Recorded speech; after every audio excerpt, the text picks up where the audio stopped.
की तमाम विरोधी दलों की भी बयान कांग्रेस पार्टी से पूरी तरह से मेल नहीं खा रहे हैं चरण सिंह सापरा जी। और शशि थरूर तो देश का नाम कितना रोशन कर रहे हैं, उनके तरह तरह के वीडियोस देखे, बाहर किस तरह से उनको अप्रिशिएट किया जा रहा है, वो बातें आप लोगों को प्राउड करने वाली हैं। उसको लेकर इतनी आलोचना क्यों कर रही है? अपने ही सांसद की कौन करता है बुराई, जो जाकर भारत का मान बढ़ा रहे हो विदेशों में? नहीं, देखिए चित्रा जी, मैं इस बात का भी जवाब दूंगा, लेकिन उससे पहले अभी थोड़ी जो बात हो रही थी कि प्रधानमंत्री और बीजेपी क्यों ऑपरेशन सिंदूर का प्रचार कर रही है, हमें कोई उससे भी हर्ज नहीं है। प्रधानमंत्री जो है वो जिस तरह से प्रचार करना चाहते हैं वो करें, वो देश नहीं, वो इवेंट मैनेजमेंट कंपनी चला रही है, लोग देख रहे हैं। हमें कोई उससे परहेज नहीं है कि वो अपनी टीआरपी बढ़ाए, अपनी पीआर बढ़ाए, अपनी हेडलाइन मैनेजमेंट करें, और पीआर कंपनी के कहने से वो जो कर्नल सोफिया कुरैशी के परिवार को ला करके वहां गुजरात में खड़ा करे रोड पर, उससे फूल बरसाएं, हमें इससे भी कोई दिक्कत नहीं है। लेकिन विजय शाह के ऊपर तो एक्शन लो, जिसने ये कहा कि सोफिया कुरैशी आतंकियों की बहन है। अरे भाई, आप वो पठानिया पे तो एक्शन लो जिसने एयरफोर्स को खुलेआम नाकारा, निकम्मा कहा, नालायक कहा, उसके ऊपर आप कोई एक्शन नहीं लोगे। परिवार पीआर कंपनी की वजह से आए थे सापरा साहब, उनके पिता का बयान हमने सुना, उनकी बहन का, भाई का, वो कितनी तारीफ कर रहे थे, वो कितनी तारीफ कर रहे थे। आप कहां उनके परिवार को लेकर आ रहे हैं अपनी राजनीति में? बात है ना, मैं कह रहा हूं हमें कोई परहेज नहीं है चित्रा जी, मैं तो वही कह रहा हूं, हमें उससे कोई परहेज नहीं है। किसी इवेंट कंपनी ने प्रधानमंत्री को सजेशन दिया, वो बात हुई, हमें कोई परहेज नहीं है। हाँ। लेकिन प्रधानमंत्री गुजरात गए तो पहलगाम के जो 3 पीड़ित है ना, वो गुजरात में है। मैं उनका नाम भी आपको पढ़ के बता देता हूं। एक का नाम है विनोद भाई ढाबी, एक भाई विनू भाई परमार, शैलेश भाई कलिता, यतीश भाई परमार, उनका 17 साल का बच्चा सुमित परमार, ये शहीद हुए पहलगाम में। प्रधानमंत्री सूरत जाते हैं, प्रधानमंत्री दौड़ जाते हैं, प्रधानमंत्री भूज जाते हैं, अहमदाबाद जाते हैं, वडोदरा जाते हैं, लेकिन इनके घर पे क्यों नहीं गए? कल प्रधानमंत्री पश्चिम बंगाल में गए तो पश्चिम बंगाल के 3 लोग पहलगाम में शहीद हुए, बिटन अधिकारी, समीर गुहा, मनीष रंजन। प्रधानमंत्री आज बिहार में गए, बिहार के भरत कुमार पहलगाम में शहीद हुए। तो प्रधानमंत्री का यह दोगलापन है, प्रधानमंत्री का यह दोहरा चेहरा है कि जो पहलगाम में शहीद हुए, जिस सिंदूर पर आप अपनी राजनीति चमकाना चाहते हो, जिस सिंदूर आप कहते हो अभी कानपुर में, ठीक है, वो जो द्विवेदी शहीद हुए थे उनके परिवार से उन्होंने मुलाकात की है।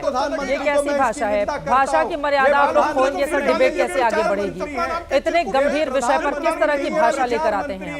ये ठीक नहीं है, ये ठीक नहीं है, ये ठीक नहीं है। प्रचार मंत्री प्रधानमंत्री नहीं है। हाँ सर, इतना तो आप लोग प्रचार कराते हैं सर, पता है गुजरात में कितनी बातें आप लोग कहते हैं, फिर उसे नरेंद्र मोदी को वो लोग चुनकर भेज देते हैं। 1995 से लेकर आज तक वही बीजेपी आंखों का नूर गुजरात का बनी हुई है। तो क्या करेंगे आप लोग? जो बातें कहते हैं वो समझ में नहीं आता ना गुजरात की जनता को, उनको तो उसी नरेंद्र मोदी पर भरोसा होता है। ठीक है सर, अब कर्नल सोफिया के परिवार को लेकर आना, उनके पिता का चेहरा में देख रही थी, वो कितने ज्यादा खुश हो रहे थे, उनके भाई, उनकी बहन का बयान, वो सब कांग्रेस की आंखों की किरकिरी बन गए हैं। कर्नल सोफिया की फैमिली को तो दूर रखा जाए इन सारी चीजों से। शहीद हुए, ये बिल्कुल सही बात है कि कर्नल सोफिया के परिवार पर बीजेपी के नेता ने जो बयान दिया था वो कितना गलत, और बीजेपी ने कार्रवाई क्यों नहीं की? मेरी आवाज दबाइए मत सर, दबा नहीं रही, कौन आपकी आवाज दबाएगा सर? जो लोग शहीद हुए पहलगाम में, उनके घर प्रधानमंत्री, किसके घर गए हैं नरेंद्र मोदी? किसके घर गए हैं? किसके घर गए हैं? मेरे बाप का तुझे पता नहीं होगा। फिर ये गलत बात है सर, बाप पर नहीं जाएंगे प्लीज, बाप पर नहीं। आशुतोष जी, ये बाप वाली भाषा है प्लीज, प्रेम शुक्ला जी। ये बात बहुत साफ तरीके से है कि भारतीय जनता पार्टी के जितने भी नेता हैं वो लगातार महिला विरोधी, सांप्रदायिकता, चाटुकारिकता और सेना विरोधी बयान देते जा रहे हैं। आप देखिए, महिला विरोधी में रामचंद्र जागड़ा है, भारतीय जनता पार्टी के राज्यसभा मेंबर है हरियाणा से। उन्होंने कल क्या कहा? उन्होंने कहा कि जिनके पति मरे हुए हैं पहलगाम में, उनके अंदर वीरांगना का भाव नहीं था। शर्म आती है ऐसे लोगों को कहते हुए कि वो व्यक्ति जिसकी शादी 7 दिन पहले हुई, उसके सामने उसका पति मार दिया गया, और इनका कहना था कि तुम भी जाके शहीद हो जाती, और इतिहास में नहीं कोई अलिया भाई होलकर से जोड़ रहे थे। सांप्रदायिकता में विजय शाह कैबिनेट मंत्री बने हुए हैं, और वो कहते हैं कि कर्नल सोफिया कुरैशी जो है वो आतंकवादी की बहन है। जगदीश देवड़ा डिप्टी सीएम है मध्य प्रदेश के, कहते पूरा देश और पूरा फौज मोदी के आगे नतमस्तक है। और रणवीर पठानिया ने तो क्या ही कह दिया, उन्होंने कहा कि तो हमारी जो एयरफोर्स है वो नालायक है। मतलब भारतीय जनता पार्टी इस पे एक्शन भी नहीं लेती है, और हमसे पाठ पढ़ाती है कि किस प्रकार से वो सेना का सम्मान करती है। ये दुखद है। हम पूरी तरीके से भारत की सरकार के साथ खड़े हुए हैं, लेकिन अपने लोगों से वो मुंह तक नहीं चुप करा पाती हैं। और क्या इनके बयान कोट नहीं होंगे पूरे देश में या पूरे विदेश में?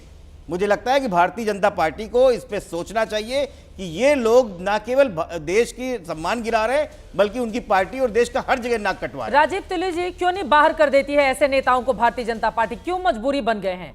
एक पर लगाम लगाया होता विजय शाह पर, तो बाकी ये 3-4 और नामों की फहरिस्त नहीं आती। अब एक पर लगाम नहीं लगाई, न जाने ये सिलसिला कब तक बढ़ता रहेगा।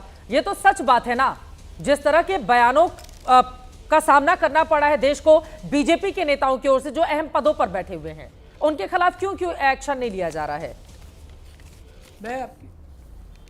चित्रा जी, मैं आपकी बात से बिल्कुल सहमत हूं, आपकी बात से इत्तेफाक रखता हूं।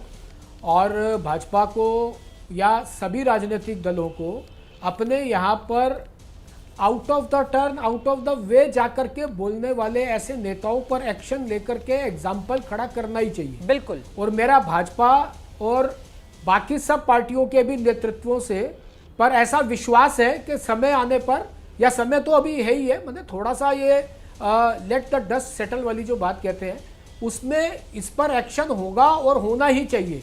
यदि नहीं होता तो ये भाजपा की छवि के लिए अच्छा नहीं है। जिन जिन लोगों ने जिन और ये सब पार्टी सब पार्टियों को, सब विचारधाराओं को लोगों को करना चाहिए।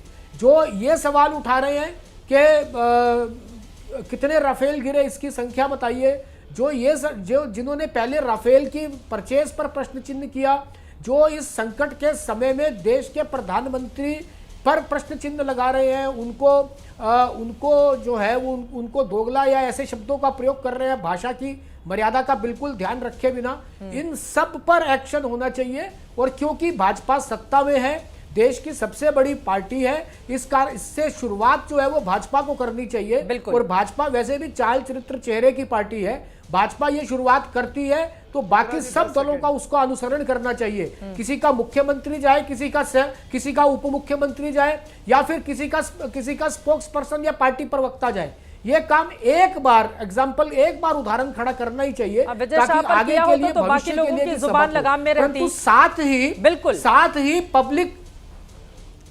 साथ ही जो लोग ऐसे सार्वजनिक भाषण दे रहे हैं, उनकी भी एक अलग छवि, उनका हिसाब भी भारत में जनता करती है। ठीक है, अब मैं 10 सेकंड का जवाब सापरा साहब से ले लेती हूँ, समय कम है। सापरा साहब, तेलंगाना के सीएम ने यह भी कहा है कि राहुल गांधी पीएम होते तो पीओके ले लेते। अब 2008 में तो 166 जब देश के लोग मारे गए थे मुंबई के आतंकवादी हमले में, उस समय तो बहुत बड़ा मौका था, इतने लोगों की जान गई थी, आपकी सरकार थी, ले लेते पीओके, किसने मना किया था? अब बैठकर आप लोग गिनाएंगे कि ये प्रधानमंत्री होते तो ऐसा हो जाता। सापरा साहब, नहीं, पहले मैं राजीव टुल्ली जी की बात का जवाब 10 सेकंड में दे दूं। भारतीय जनता पार्टी की ऐसी फितरत नहीं है एक्शन लेने पे, क्योंकि हमने अनेक उदाहरण देखे हैं। अनुराग ठाकुर पर क्या एक्शन लिया गया? देश के गद्दारों को गोली मारो सालों को कहा था। प्रवेश वर्मा को तो प्रमोशन दे दिया गया। रमेश बिदुड़ी क्या पार्लियामेंट के अंदर खड़े होकर क्या बोल रहे थे? देश के गद्दारों को गोली मारने की बात कही थी ना उन्होंने। क्या उस पे एक्शन हुआ? क्या उस पे एक्शन हुआ? देश के गद्दारों को गोली मारने की बात कही थी, इस पर क्या एक्शन होता? राजनाथ सिंह ने मना कर दिया था कि हम इस्तीफा नहीं देते। वक्त हमें इतने की इजाजत देता है। आप तमाम मेहमानों का बहुत धन्यवाद हमारे साथ चर्चा का हिस्सा बनने के लिए। कुल मिलाकर जब पाकिस्तान की बात हो, युद्ध जैसे हालात हो, युद्ध ऑन हो, उस समय देश की सियासत को संभल कर चलना होगा। लेकिन इन सब के बीच अब कब पार्लियामेंट का स्पेशल सेशन बुलाया जाएगा, आगे किस तरह की जानकारी साझा की जाएगी, ये बड़ा सवाल बना हुआ है। लेकिन यकीन मानिए, रफाल को लेकर ये जो देश के भीतर की राजनीति है, ये इतनी जल्दी थमती हुई नहीं दिख रही है।